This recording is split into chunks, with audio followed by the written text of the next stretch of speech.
चला आज आपण करूया शिंगोळ्याची भाजी। त्याच्या आधी आपण वाटण घेऊया। त्याच्यात टाकले आहे आपण कोथिंबीर, अद्रक, कांदा, लसूण, टमाटे आणि म्हणजे असे 5 प्रकार टाकलेले आहेत ह्याच्यात। हे आता हे वाटण आधी बारीक करून घेऊ, स्वच्छ धुवून घेऊ। आपण ते मिक्सर मधून वाटण काढून घेतले। त्याच्यात आता आपण दुसरं वाटण करून घेऊया। हे मिरच्या आणि लसूण आणि थोडासा ओवा टाकूया ह्याच्यात, असं थोडासा, जास्त नाही घालायचा। आता आपण हे वाटण करून घेऊया। चला शिंगोळ्याचं साहित्य घेते। 4 माणसाचीच भाजी बनवायची आम्हाला। हे बघा, हे थोडंसं बेसन घेतलं आहे। याच्यात आता आपण हळद घालूया, थोडीशी गावरान हळद आहे। त्याच्यानंतर घालूया थोडीशी कोथिंबीर, चवीनुसार मीठ। याच्यात पण थोडं, भाजीत पण थोडं, त्यामुळे थोडं अंदाज घेऊन टाकायचं। आता ह्याच्यात घातलं आहे मगाचं वाटण, म्हणजे लसूण, ओवा आणि मिरची, हे घालायचं ह्याच्यात।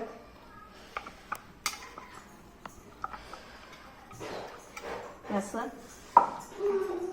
पूर्ण घालते मी। आता ह्याच्यात घालूया आपण गरम केलेलं तेल, थोडंसं 1 चम्मच, जास्त नाही, कारण त्या वड्या आहेत ना, ते असे छान होतात, अशा खुसखुशीत मस्त।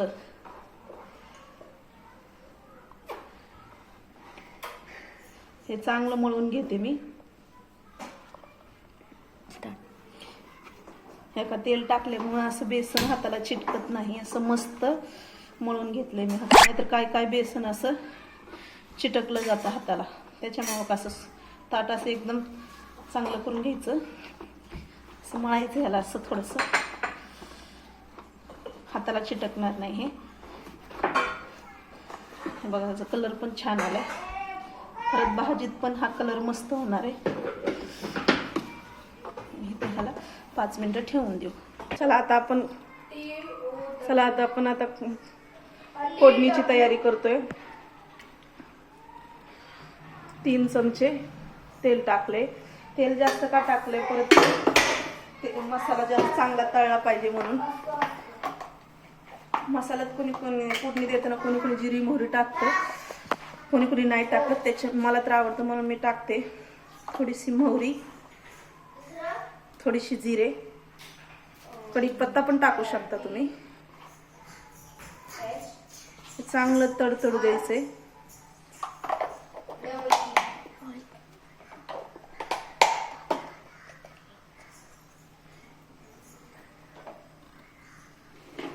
चांगलं फुटायला लागले ते।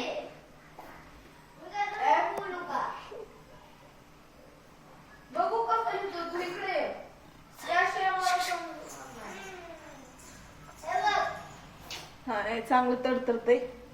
दुसरीकडे मी भाजीसाठी गरम पाणी केले, हे गॅसवर।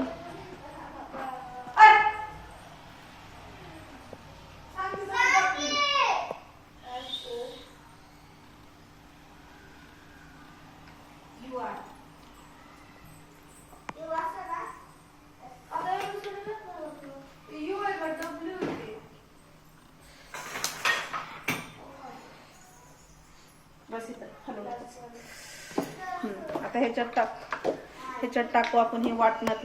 हे वाटण, ह्यात काय होतं, अद्रक, लसूण, कोथिंबीर, कांदा आणि टमाटा। पण ते कच्चच मी बाहेर वेळेस शिकते, कारण मसाला हा तेलात तळला जाणार आहे, त्याच्यामुळे मी कच्चच टाकते हर वेळेस, भाजून वगैरे नाही घेत। छान होतात असं भाज्या।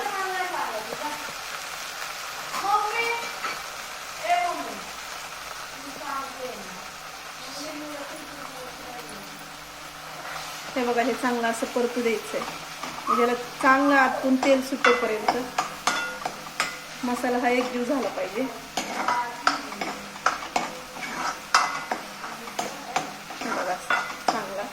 तर ह्याच्यात आपल्याला परत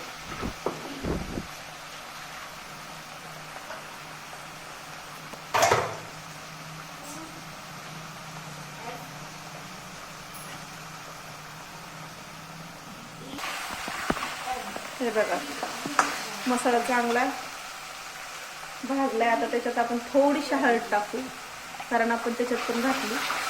त्यात पण थोडासा कलर यावा म्हणून घालायची आहे. आता घालू आपण त्यात काळा मसाला, म्हणजे गावरान काळा मसाला.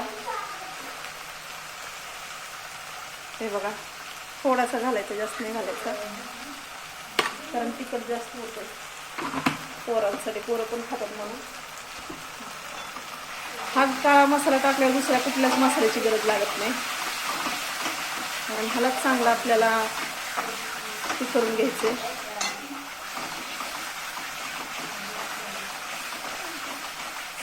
चांगल्याला ते करून घेऊ द्यात. अजून थोडासा हाताळला पाहिजे, थोडासा कच्चा वाटतोय मला. चांगला असा मसाला हे झाला पाहिजे एकजीव. हे बघा याला तेल सुटतंय, म्हणजे हात दर झालाय.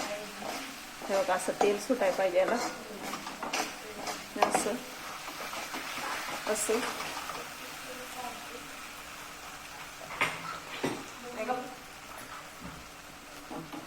आता हे एकजीव झालं तर हातात आपण गरम पाणी ओतू. एवढं बस झालं गरम पाणी. आणि हे मसाले धुतलेले भांडे थोडस बघायला चांगली उकळी फुटते. थोडस घालू याच्यात मीठ, थोडस घालायचं.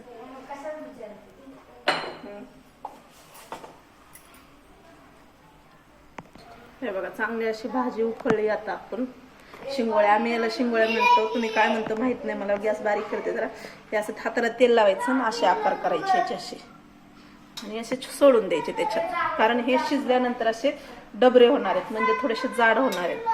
त्याच्यामुळं हे बघा हे असं असे सगळे करून घ्यायचे आपल्याला, छोटे छोटे छोटे छोटे छोटे, कारण हे फुगणार आहेत असे. हे असे थोडंसं हे बघा, हे बघा असं चांगलं फुगलं की मग टेस्टी लागतात. नाहीतर कच्चेच राहिले ना मग ते सगळं पिटाळ पिटाळ राहते, खाण्याची मजाच निघून जाते. आठवड्यातून एकदा तरी आमच्यात भाजी असतीच. आमच्या मिस्टरांना आवडते. अशा आकार किंवा गोल आकार केलं तरी जमतात. पोरं पण आवडीने खातात, का तर बेसन आहे म्हणून.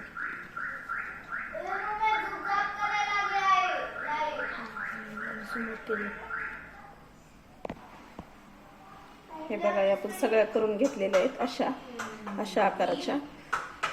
मग ते आता शिजायला 15-20 मिनिटं तर लागतील याला. चला आता आपण बघूया 15 मिनिटं झालेले आहेत, भाजी शिजली का. हे बघा चांगली उकळी फुटली त्याला. हे बघा बघा हे पण चांगलं फुगलंय, म्हणजे शिजलंय. चला आपण बघून घेऊयात थोडंसं चाकून दाबून शिजलंय का. हे बघा हे शिजलेलं आहे, तरी पण आपण याला 5 मिनिटं आणखीन थोडंसं येते. आता तुम्ही म्हणता ह्याच्यात मी काय टाकते, थोडंसं घट्ट होण्यासाठी मी ह्याच्यात शेंगदाण्याचं कूट टाकते.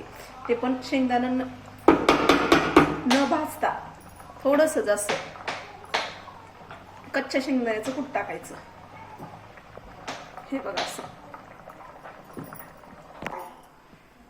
5 मिनिटं झालेले आहेत. हे बघा भाजी चांगली उकळली, त्यात शेंगदाण्याचं कूट टाकलं होतं. का टाकलं होतं तर त्याला घट्टपणा बी यावा, आणि जर तिखट जर झाला असेल तर त्यानं भाजी सॉफ्ट होते, म्हणजे तिखट कमी लागतं. तिखट कमी लागल्याने भाजी चांगली होते.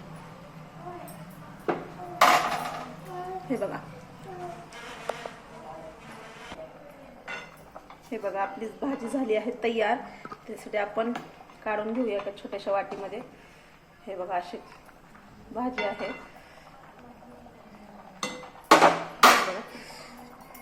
त्याच्यावर टाकूया अशी कोथिंबीर. हे बघा तयार झाली आपली शिंगोळ्याची भाजी. कशी वाटली शिंगोळ्याची भाजी, खाऊन करून सांगा मला, आणि लाईक करा, शेअर करा, सबस्क्राईब करा नक्की.